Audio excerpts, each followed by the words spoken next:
Hello everybody, going to do a quick test with the compost spreader. So the compost spreader will be coming out for sales. Well, actually will be out so I can ship them to customers or customers pick them up. It's supposed to be late August. We've already been taking pre-orders on this. So you probably seen, you may have seen some footage over at my friend's farm, Rose Creek Farm. I supplied him with the spreader so he can get some testing in over at the farm. And then we're at my place now. We do some behind-the-scenes market growing, but we have full-time two-wheel tractor business. So, you know, trying not to scoff at any of the stuff you see here. We cram it in after hours, and we have bunches of kids. And so, anyways, but what we have is our main growing areas on a slope. So you may notice. Can you kind of show the camera? Can you see a couple of these beds here? So there's an empty bed. I'm going to run the spreader over this. Then there's a bed of peppers. And then another bed, empty, partially tarped, and then a row of beans down there. Well, basically our beds are terraced and are going uphill. And in some cases we have some fairly high raised beds with some drop-off. Some more of a drop-off than others. There's some beds you can't see almost with a straight drop-off due to the elevation changes. But so part of it is I'm testing it on a 732 tractor. We tested it on 853, 749. And this is one of our demo tractors we have around here. And also, so I want to see how is it handling it with kind of the terrace nature of our beds. So, okay, so a couple things on the spreader. You'll notice some 2x4s around the side that allows for additional volume. So at the maximum dispersion rate of the compost or whatever your material is, you can hit your 100-foot bed fully. So it gives us a little bit more volume. You also notice what some would call a bench or a seat. You won't see me sitting on it, so I won't call it a bench or a seat. But as to that, there are some videos out there of folks sitting on it. And I'll just say, I personally will not recommend you to sit on it. The manufacturer does not recommend, and in fact there's a sticker on the model that says not to sit or ride on the unit. BCS America, who buys the product from the manufacturer, does not recommend you sitting on it. So for whatever that's worth, yeah, I'll leave it at that. So check out the videos. Feel free to email, call with questions. We are taking pre-orders. We've already sold quite a few of them already, so they may very well all be sold out by the time they are actually out in late August. So for a small-scale farm, I think it's a pretty darn good product, and I definitely won't want to be without it, even though we're doing our growing really after hours behind the scenes. But there's no way I want to carry, you know, buckets around. You know, the buckets I'd rather drive to my compost pile and then back. You know, with the two-wheel tractor pulling it, it's just a lot less physicality to your compost running. And plus, I don't have to really rake it when I'm done, or I don't have to rake it at all, the compost, and spread it out. So anyways, check it out.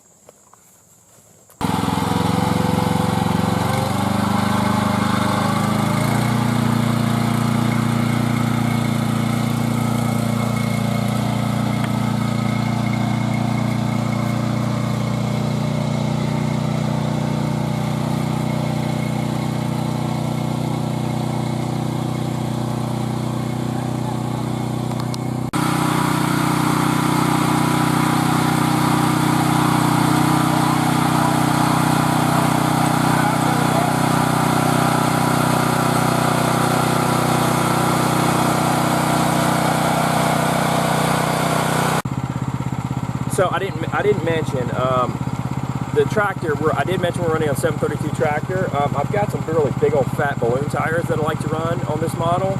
So I'm not extending my wheels outside the bed. There's some folks that want to do that, and I don't. A lot of my customers don't, and that's okay. However folks want to do it. I'll be doing some testing with the axle extensions on it as well. But for me, when I run these big balloon tires, especially on this bed, it works really well. So that's probably how I'll generally run it. But I'll test it as well. I mean, I think the axle extensions, the handling of it is going to be just annoying in really tight conditions, and we have some really tight conditions, but it can absolutely be run that way. You can see the videos BCS America has with the adjustable, or no, actually fixed extensions. But let me show you this, right? So we're on this pretty tall, you know, raised bed, and where I said, and it is terraced. Can you hand me the camera and let me kind of show underneath. I was gonna. It's still on. I'm just trying to show basically the ground clearance on this thing. Okay, so basically what we have is you can kind of see how much clearance. I think you can kind of see it under there. Maybe I'll try and zoom in. Let's see. And then so we are on this really tall bed, and I've got the wheels are just straddling right along the edge of the bed. And well, normally we just have like landscape fabric on this, and we wouldn't even have all these weeds, but whatever. It's doing really well staying on there. And then if you look even further down, you can just barely see my tractor tires there on top of the bed, and they extend out basically to the outer edge. But it's super easy walking along through here and driving it, even though I'm not riding on it. It's working just fine. And even with the 732 model with the shorter handlebars, the 749, 853, 852, G110, anything like that, it's even easier because your handlebars are longer, and you have a little bit, three more inches of room or length on those handlebars. So, anyways, just figured I'd mention that, but it's doing real nice.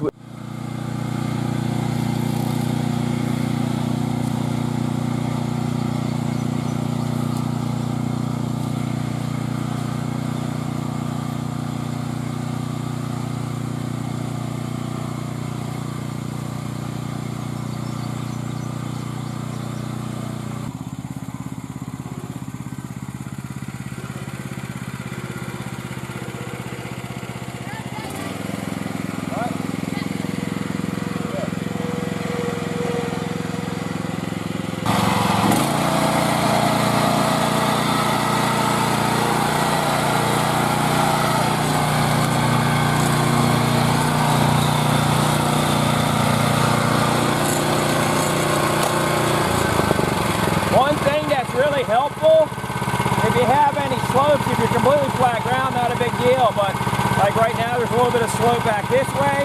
Having steering brakes, parking brakes really helps. I don't have it right now, but just saying. So for those, which we primarily sell the bigger size tractors for steering brakes anyway, but it's pretty nice to have them.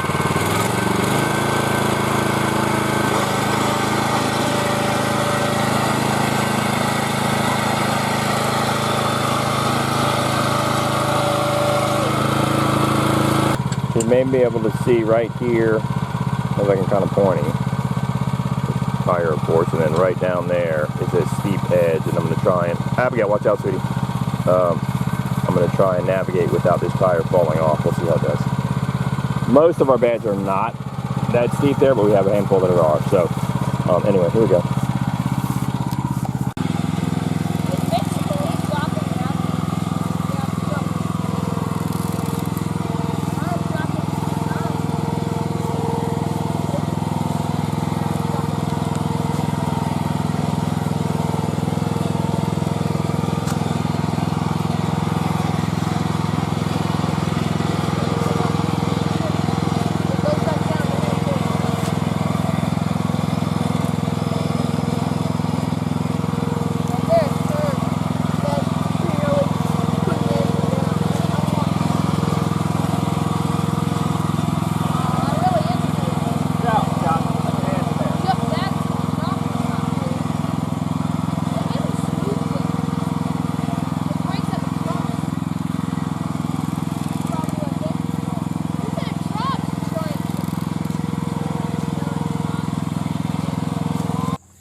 Okay, so in that test, it actually did pretty well, better than I suspected. It didn't seem to bottom out at all. At the very beginning, it slid off the side of the bed just slightly, but it went right back up on there. I had it, as you can see, I'm barely spreading any compost here. There's a very, very slight amount, mainly because the bed was practically empty, and I wanted to get a little bit on there anyway. So that's a good test. So it can still be run. If you have a terrace bed, elevation changes from one walking path to the other. Now, I do not think it would have worked for any of you that are going to extend your axles outside your bed on the tractor, but for those that don't, which is probably most people, then if you happen to have a situation like this, it could still work. So I would still be careful though, if you were have a full bed on this thing and you're walking on the downhill side, if it were to move over and bump into you, that, you know, anyway, just FYI, so be careful. if you were to try something like that once this thing comes out. But anyways, let me know if any questions on this. We're continuing to test, and I like the product a whole lot. And thanks for watching. Y'all take care. God bless.